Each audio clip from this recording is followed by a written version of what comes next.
Boa tarde, amados e queridos estudantes da Palavra de Deus, que estão determinados em crescer na graça e no conhecimento do nosso Pai. Continuamos hoje a lição sobre o capítulo 7 de Romanos, a segunda parte. Vamos aqui a partir do versículo 14. Na primeira parte, nós vimos alguns pontos essenciais. Primeiro, a analogia do casamento, do versículo 1 ao 6. Depois, a função da lei, nos versículos 7 a 13. E agora, o fato que Paulo vai escrever claramente que pela lei ninguém pode ser salvo. Então vamos lá, a partir do versículo 14. Porque bem sabemos que a lei é espiritual, mas eu sou carnal, vendido sobre o pecado. Muitos pegam esse versículo e dizem que Paulo está falando dele mesmo, no estado que ele estava, depois de ter encontrado a Cristo. Isso é uma impossibilidade plausível.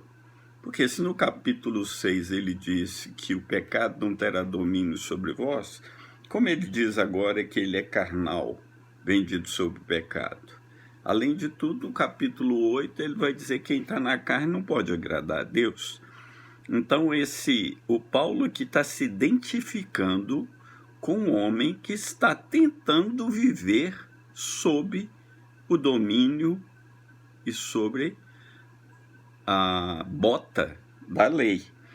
Quando o homem tenta viver pela lei, mesmo ela sendo espiritual, ele vai mostrar toda a sua carnalidade, porque ele é vendido sob o pecado. E veio, porém, a lei para que a ofensa abundasse. Então, onde a lei reina, a lei mostra a profundidade da pecaminosidade humana, que o homem em si é impossível dele guardar a lei, ele praticar a lei na sua plenitude. Por que ele diz isso? Versículo 15. Porque faço o que não aprovo, pois o que quero, isso não faço, mas o que aborreço, isso faço. Isso muito crente usa isso como quase que uma desculpa para não viver uma vida plena. Está escrito que eu não faço, que eu aprovo, E isso não é uma regra para o cristão. Eu faço o que eu quero, o que eu odeio, isso eu faço. Nem sempre é assim, não é? Porque você não é mais vendido sobre o pecado. Então, o pecado não tem mais domínio sobre você. Então, você faz o que a palavra de Deus aprova. Você é obediente a Cristo, você ama o Senhor, você busca o Senhor. Mas o homem que está tentando viver sob a lei, ele vive nessa dualidade, Ele faz o que não aprova e ele aborrece o que ele faz de errado, porque ele olha para a lei e vê que ele está desobedecendo totalmente. É uma vida bem miserável, ele vai falar. Versículo 17, de maneira que agora já não sou eu quem faço isso, mas o pecado que habita em mim. Isso não isenta o homem da sua responsabilidade pelo fato dele dizer que é o pecado que habita nele que faz. Mas o pecador vai ser lançado no inferno, com o seu pecado, com tudo. Em versículo 18, porque eu sei que em mim, isso é, na minha carne, não habita bem algum. Com efeito, o querer está em mim, mas não consigo realizar o bem. Então, o homem que está preso pela lei, ele quer, mas não consegue. Mas o homem que está sob o domínio do Espírito, ele faz o que o Espírito o motiva a fazer, e ele tem o poder para fazer. Ele vai ensinar isso também no capítulo 8. Então, no versículo 19 ele diz, porque não faço o bem que quero, mas o mal que não quero, esse faço. Porque esse cara está vivendo um conflito constante, Diferente do cristão que nasceu de novo. Pode acontecer isso na minha vida e na sua? Pode.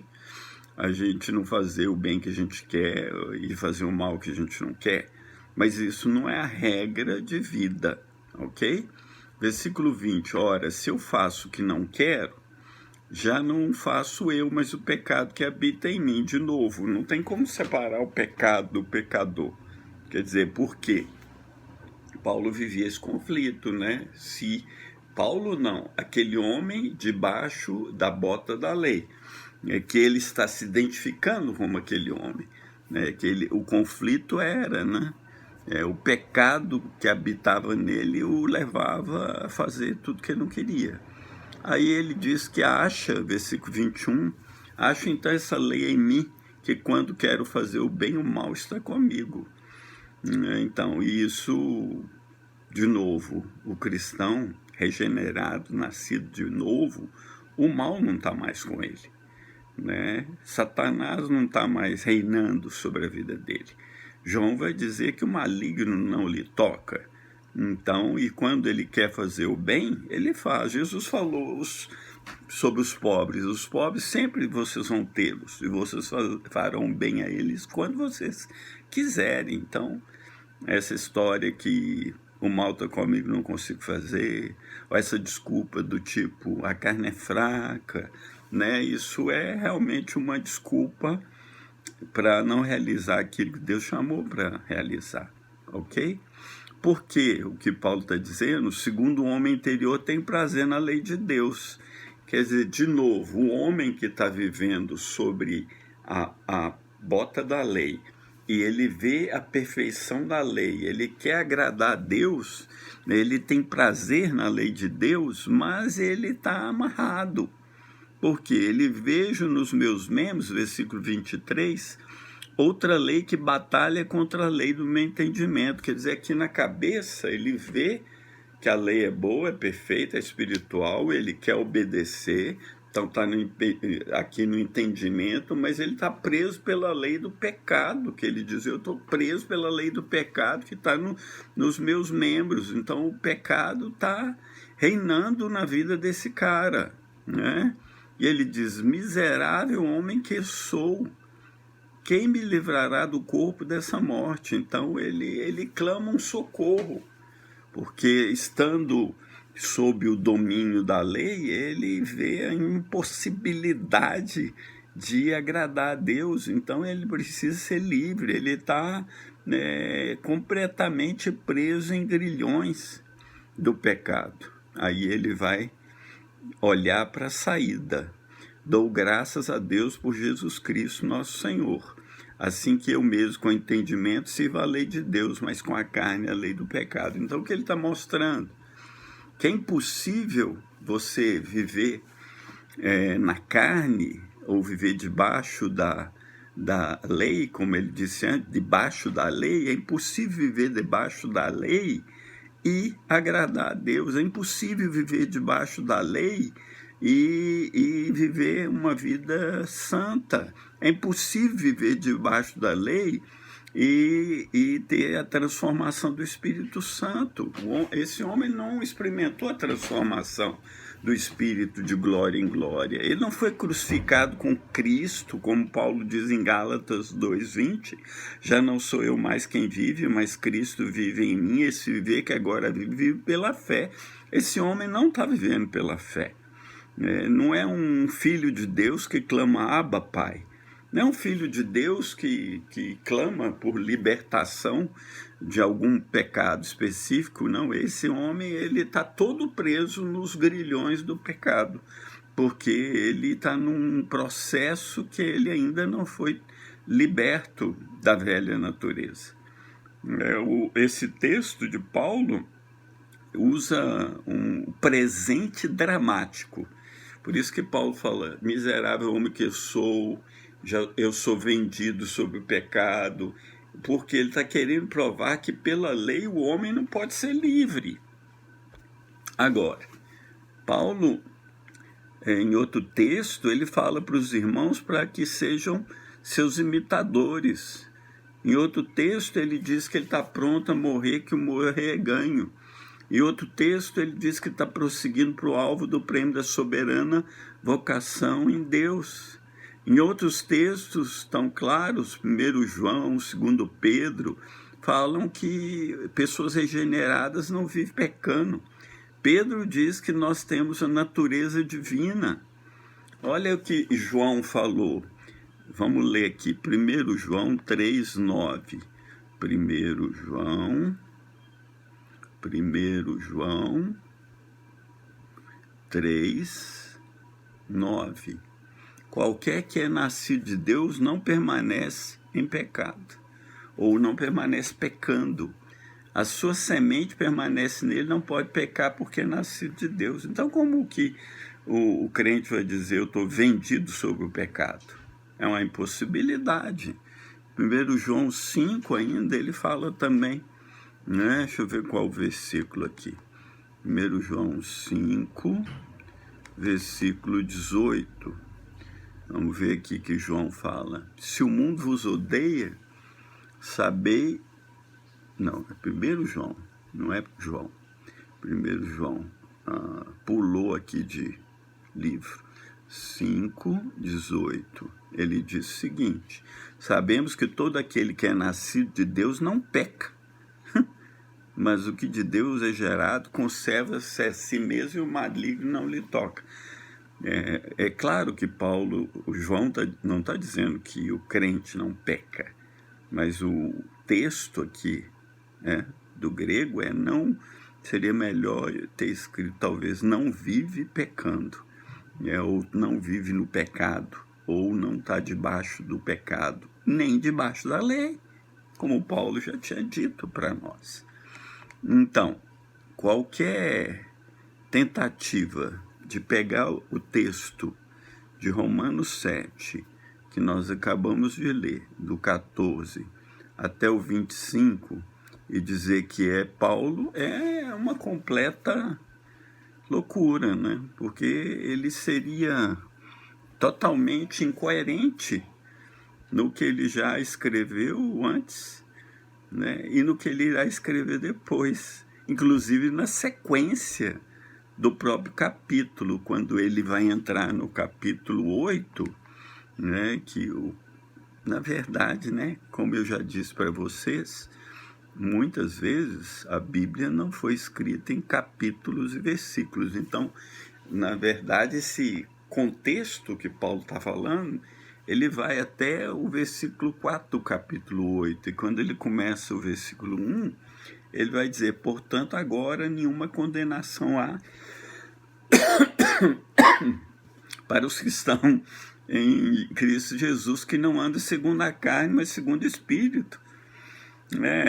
Quem está debaixo da lei vive na carne e não pode agradar a Deus. Ele vai explicar isso muito bem aqui no capítulo 8. Quem foi regenerado não anda segundo a carne, mas segundo o Espírito.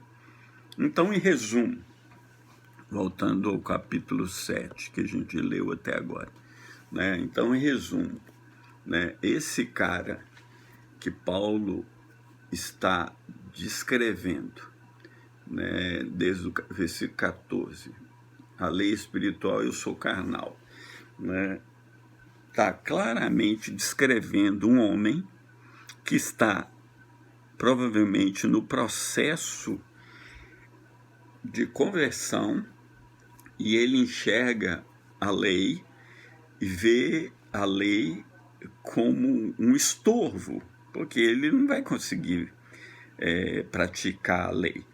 Então ele vai ver que ele é um derrotado, que ele não tem escapatória. E aí ele vai olhar, eu olho para a cruz e para a cruz eu vou. Né? Ele olha para a cruz, ele vê Jesus crucificado, ele vê a morte, a ressurreição de Jesus, e ele vai dizer, graças a Deus por Jesus Cristo. Porque quem vai me livrar do corpo dessa morte? Resposta é, Jesus te livra. Então esse homem agora, ele pode ser liberto do jugo da lei. E por isso que ele sai de debaixo da lei e entra para debaixo da graça. Porque na lei, o Paulo tinha dito, né, no capítulo 5, aqueles 2 versículos que eu pedi para vocês decorarem, versículo 20 e 21, veio, porém, a lei para que a ofensa abundasse. Aquilo que ofendeu tanto os judeus, com certeza que eles, como que clamaram por uma resposta, e nesse capítulo 7, Paulo está dando a resposta. A lei espiritual, a lei perfeita, a lei é boa, a lei, agora, é impossível para o homem praticar a lei, né? Ele precisa ser regenerado. Recebi um novo coração do Pai, coração regenerado, coração transformado, coração que é inspirado por Jesus e como fruto desse novo coração. Então, se o homem não receber esse novo coração, ele não pode, de maneira nenhuma, agradar a Deus e nem ter alguma saída do jugo da lei. Ele continuará debaixo da lei. Mas quando ele recebe a regeneração, quando ele é transformado, então aí ele vai entender que onde o pecado abundou, superabundou a graça. Onde o pecado abundou? Na lei, né? A lei fez o pecado abundar. Na verdade, a ofensa abundou na lei, né? Veio, porém, a lei para que a ofensa, o pecado abundasse. Mas onde o pecado abundou, superabundou a graça. Porque assim como o pecado reinou na morte, também a graça reina pela justiça para a vida eterna. Outra coisa interessante se você for para 1 Coríntios, capítulo 15, esse grande capítulo que Paulo ministra sobre a ressurreição dos mortos, né, onde ele fala do mistério da transformação, da glorificação, da ressurreição dos mortos, né, quando ele termina, ele diz assim no versículo 55, onde está a morte, o teu aguilhão? Onde está o inferno, a tua vitória? Ora, o aguilhão da morte é o pecado, e a força do pecado é a lei. Né? Tem algumas afirmações de Paulo que são contundentes, né? O aguilhão da morte é o pecado. O que é o aguilhão? Aguilhão é o chucho. Aguilhão, para quem é do interior, sabe que é um aguilhão, ou pelo menos sabia no passado. Quando passava eu estou aqui no interior, quando nessas ruas aqui passava um carro de boi, fazia esse barulho, o condutor do carro de boi tinha uma vara comprida de mais de 3 metros, ou às vezes até 4 metros de comprimento, e na ponta dessa vara ela tinha uma ponta de ferro. Aquilo ali é o aguilhão. Se o boi fizesse qualquer coisa errada, o condutor chuchava ou cutucava o boi com o aguilhão. Então, o que Paulo está dizendo é que o aguilhão da morte é o pecado. Ou seja, o pecado levou à morte, né? Cutucou o pecado, morreu, né? E a força do pecado é a lei. Por que a lei é a força do pecado? Fica até parecendo que a lei não é algo bom. A lei é justa, é boa, é espiritual, lei perfeita, lei de Deus. Mas o problema é que o homem, a carne está doente, enferma. O homem não regenerado, ele não tem força para não pecar. Ele é um escravo. Ele é um escravo do pecado. Né? Se o Filho vos libertar, Jesus falou, verdadeiramente sereis livres. E os judeus falaram, como você está falando que nós somos então escravos? E Jesus falou, sim, vocês são escravos do pecado. Né? Então, a força do pecado é a lei, porque o pecado tira o seu poder da lei. É como se o pecado dissesse, olha aí, a lei está dizendo isso aqui, você não consegue obedecer, então você está sob o meu domínio. E então você está morto em delitos e pecados. Mas, para nós, ele nos deu vida, estando nós mortos. Então, a gente estava debaixo da lei, debaixo da força do pecado, condenados à morte, condenados ao inferno, mas ele fez cair sobre ele a morte de todos nós e nos deu a vida, estando nós mortos. E nos ressuscitou juntamente com Cristo e nos fez assentar em lugares celestiais. Aleluia! Salvação e glória pertencem ao nosso Deus. Por isso, irmãos, amados e queridos, a salvação é uma obra única e exclusiva de Deus.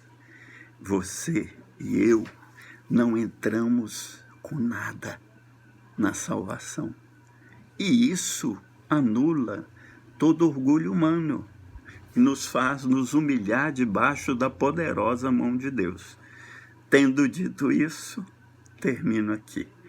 Que o Senhor te dê sabedoria, graça e revelação em nome de Jesus. Amém.